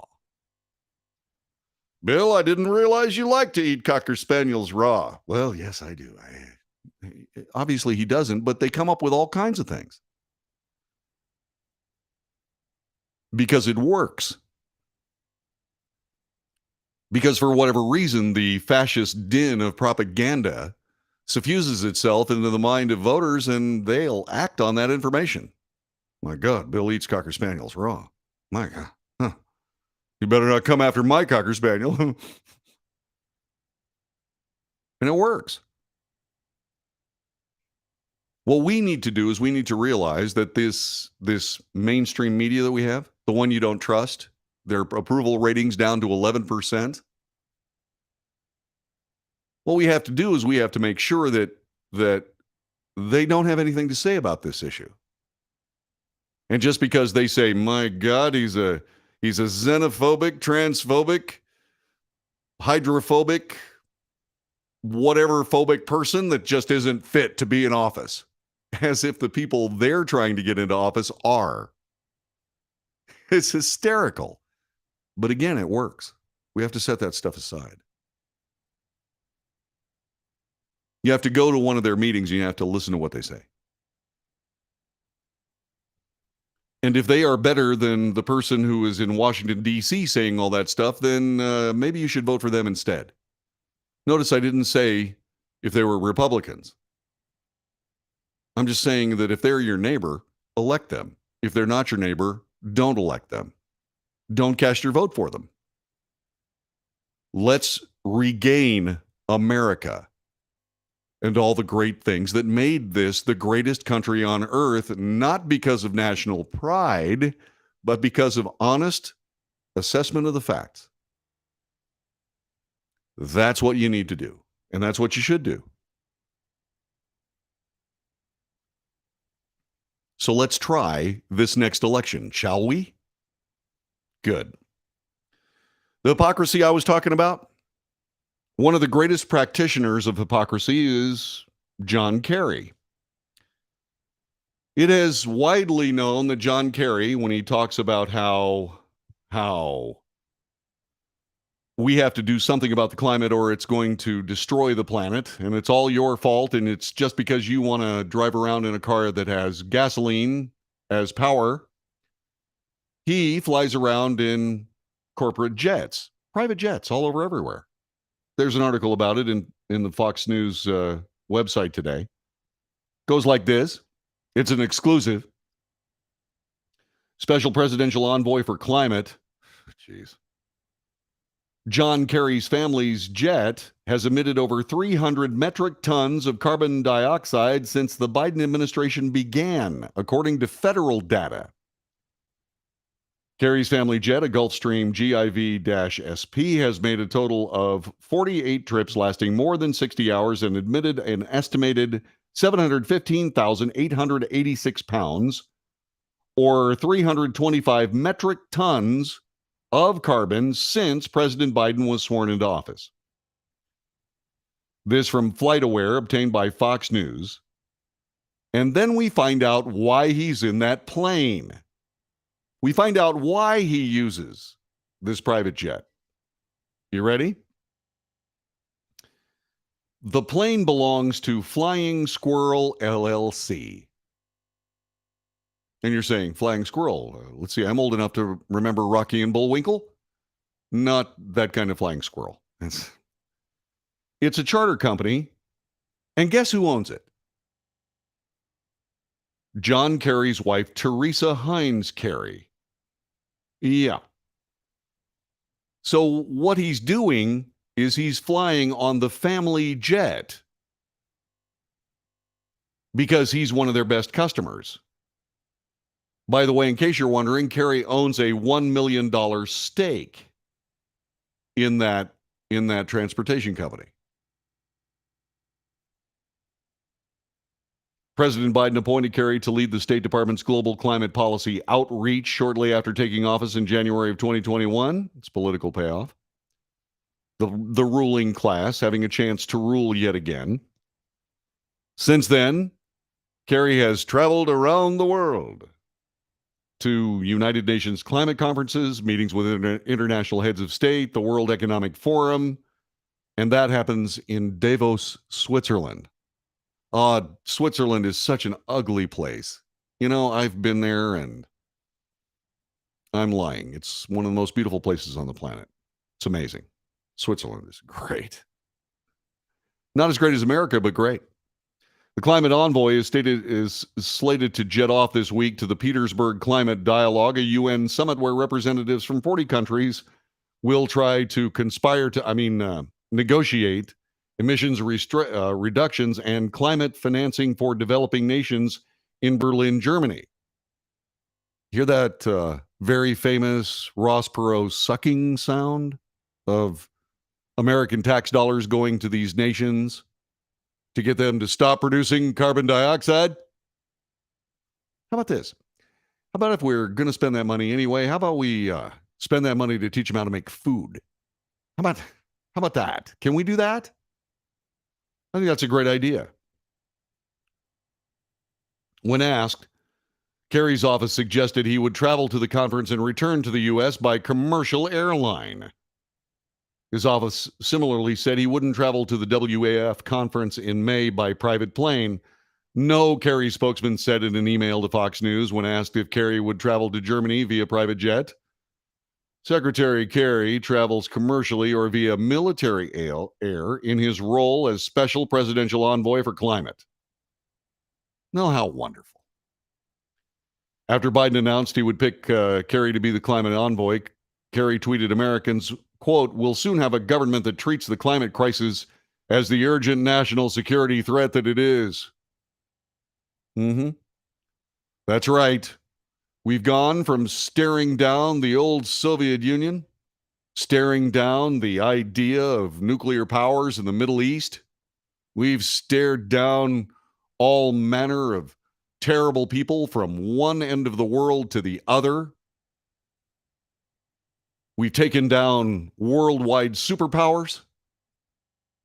But the urgent national security of ridding ourselves of carbon dioxide, which is impossible, well, that's just the thing that we have to do. Yeah. He also is repeatedly pushing for a green transition away from fossil fuels, warning polluters of major consequences. Yeah. What major consequences? This guy's been, he and Al Gore have been spewing about this for God knows how long. Well, John David, check your phone. Well, I think I will, as a matter of fact, if I can find it. Yeah. Check my phone. How hot is it out there? Well, let's find out. My God. It's, I'm looking. It's 109 degrees out there. Yeah, it's going to be 110 in a little bit. And that's because of global warming. No, it's because of summer. We go through this every year, although last summer was really nice. Yeah, it was really nice. Kerry said the U.S. must begin shutting down existing power plants, not building new ones, during remarks given in January. That's what we have to do. That's right. It's going to be so good to see all of these ruling class people in their Teslas with the bicycle generator stuck in the tailpipe. And they're getting their steps in and they're getting themselves all in shape. How long have you been doing it? Well, I've only got 6 more hours to go. Well, have yourself a great time. When are you going to have to replace those batteries? What? You have to replace those? Yeah. The executive director of Power of the Future, Daniel Turner, told Fox News in an interview, quote, "The problem with folks like John Kerry and the climate hypocrites who run the green movement is they want to use the coercive power of government. They want to use it intentionally with groups like the UN, et cetera. They want to use the power of government to deny the rest of us the ability to use fossil fuels that they take it for granted. First of all, they're not fossil fuels. They are natural fuels created by the earth. We don't make petroleum, although we know how. We don't make petroleum. The earth makes petroleum. It's a natural fuel. And by the way, if you want to talk about greenhouse gases, methane is called something else in the parlance of the United States. It's called natural gas. It's methane. Okay? Just so you know. And by the way, you ever wonder, they keep talking about how much warmer the earth is. You ever wonder why? Yeah, it's because of humans. You know what humans did to make the planet warmer? Well, they spent a few decades cleaning up the air. Yeah. Yeah, you see, there's less smog in the way of the sun. Yeah. That's why they call it political science. Okay? It's exploitation of dumb. As long as we continue to provide politicians with dumb, they're going to continue providing us with hypocrisy. You see, if we stop providing them with dumb, they won't really have anything to base their hypocrisy on. In fact, if we're less dumb than we've been up to now, then what will end up happening is that they won't be able to get away with hypocrisy because hypocrisy is dumb.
You are listening to the Wells Report, and my name is John David Wells. I just discovered that hypocrisy rhymes with democracy. Anyway. I wish we had a word that meant hypocrisy that rhymed with politician. Oh, wait, we do. It's politician. Politician does rhyme with politician. I just realized that, too. It's amazing what I think of when I'm doing this broadcast. So we're paying attention to the executive director of Power of the Future, Daniel Turner, in a Fox News interview, who is talking about John Kerry. John Kerry. Yeah.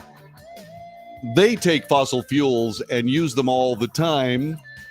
385 metric tons. Is that what I said earlier? Is that what Fox News is reporting? There's something it's over 350 metric tons of carbon in less than 2 years.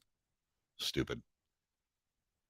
So Daniel Turner, after saying they want to use natural fuels or fossil fuels internationally, they want to use the power of government to deny the rest of us the ability to use those same fuels, which is true. He goes on to say, quote, they refuse to voluntarily live how they want the rest of us to be forced to live. It doesn't make them hypocrites. It makes them, quite frankly, a threat to the rights and freedoms of people around the world.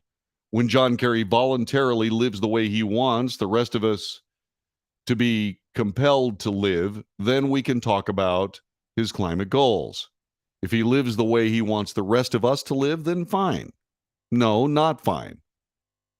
Not fine. It's none of his business how we live. It's none of his business how we live. The government of the United States, their sole job is to take the actual natural resources of the United States and use them wisely for the benefit of we the people. We know what that looks like too. Our last president actually did it. He actually did it. But did that bother too many people? Well, it certainly did. Because, you know, John Kerry is driving around the world. He's flying around the world having all these meetings with all these heads of state and so on and so forth, and coming up with funding for climate initiatives for less wealthy countries. In other words, he's spending our money. Right? He's making political deals. He's making political deals and he's benefiting from them. He is. He gets to walk around and spend other people's money. How exciting. Except that other people's money is ours. What I think is also funny is how Daniel Turner says he doesn't begrudge Kerry traveling via private plane or owning multiple mansions. He takes issue with Kerry taking advantage of fossil fuels while attempting to deny the same advantage to the average American. It's that hypocrisy thing. And then he points out something that is spectacular. At what point will John Kerry and all the world leaders who care about climate change ever jump on a Zoom call? I'm going to have a Microsoft Teams call later this evening with my colleagues. It'll be fun. I don't have to drive to their house. They don't have to drive to mine. They don't have to clean up the house and do the dishes. I don't have to clean up the house and do the dishes. I'll just sit right here, in fact, and I will have that meeting right here. It'll be fun. Why can't they? Well, because if they sit in their Martha's Vineyard home, then they don't get to fly to Davos, Switzerland. And what fun is that? Exactly. Oh, and amid the start of the Petersburg Climate Dialogue next Monday, UN Climate Change Acting Executive Secretary Ibrahim Thiaw tweeted, "It's time for tough decisions." He decried nations turning to fossil fuels even amid a global energy crisis threatening much of the world. It's troubling to observe some nations returning to the embrace of fossil fuels. Now is not the time to retreat on the promises of the Paris Accords and the Glasgow Climate Pact. I've got a better Scottish accent than you. The White House didn't respond to a request for comment from Fox News. Look, the climate isn't going to kill us, okay? And I know it's hard to believe, but there are people who live in places that are a hell of a lot hotter than what you're experiencing right now, and a hell of a lot colder. And I got to be perfectly honest with you, the world has had the technology to be able to protect ourselves from rising seawater, as if that's a problem. But frankly, it wouldn't bother me at all to have the entire Earth warm up enough so that we can actually use the North and South Poles. You know, they say that the best investment in the world is real estate. Wouldn't it be nice if Antarctica was warm enough to live in? I think that'd be kind of cool. Well, it's really cool now, but I mean, it would be really, really good. I mean, that's real estate nobody's been using except a bunch of scientists that love to freeze their butts. Well, Dr. Flagenblagen, how do you spell that, by the way? What are you going to do this year?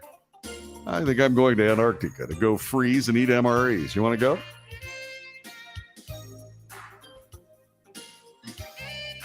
I don't know, Dr. Stutzenbarger.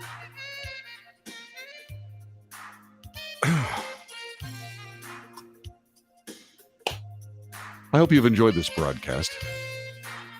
I've enjoyed this broadcast, and I hope you enjoy tomorrow's broadcast just as much.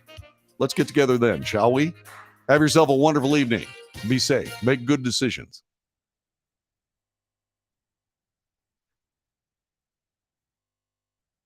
Thank you very much, wonderful people. I really appreciate all the things you've given me, specifically your ears. Okay? I love all y'all. Thanks very much for being a part of our show. So whatever we do, let's all congregate tomorrow, shall we? It will be funnish. Until then, God bless you and your